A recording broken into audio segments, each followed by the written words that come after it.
Garuda Kitchen World exclusive stainless steel సామాన్లు wholesale and retail Aziz plaza in Hyderabad. నమస్తే, welcome to Suman TV.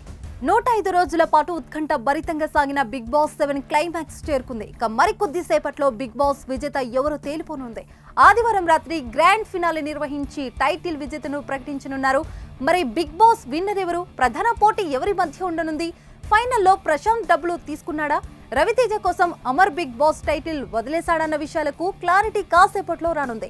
అభిమానులు మాత్రం big boss final కోసం ఉత్కంఠంగా ఎదురు చూస్తున్నారు. ఫైనల్లో ప్రధానంగా అమర్దీప్, పల్లవి, ప్రశాంత్ మధ్య పోటీ ఉందని ఫ్యాన్స్ చెప్తుండడంతో ముందుగా అమర్దీప్ గురించి మాట్లాడుకుందాం. అమర్దీప్ మాస్ మహారాజా రవితేజకు వీరాభిమాని. డాన్స్ షో స్టేజ్ పై రవితేజ మేనరిజం దింపి మాస్ మహారాజాను ఇమిటేట్ చేసి ఆకట్టుకున్నాడు.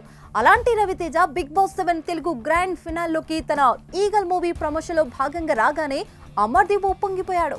రవితేజను చూసి అన్నా అంటూ ఆప్యాయంగా పలకరించాడు అమర్దీప్. ఈ సందర్భంగా అమర్దీప్ కు హోస్ట్ నాగార్జున ఓ ఆఫర్ ఇచ్చాడు. ఇప్పుడు Bigg Boss house gates open అవుతాయి. నువ్వు ఇప్పుడు స్టేజ్ మీదకు వస్తే రవితేజ సినిమాలో ఆయన పక్కన నటించే అవకాశం వస్తుందని నాగార్జున చెప్పాడు. కేవలం 7 సెకండ్స్ టైం మాత్రమే ఉందని నాగార్జున చెప్పాడు.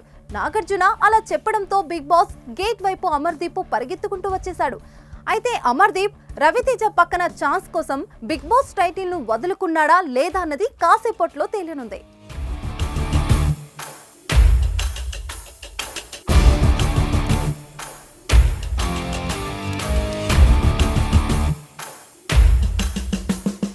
మరో ఫైనల్ కంటెస్ట్ పల్లవి, ప్రశాంత్ కూడా డబ్బుల కోసం బిగ్ బాస్ టైటిల్ ను వదులుకునే అవకాశం ఉంటుందన్నారు విశ్లేషకులు.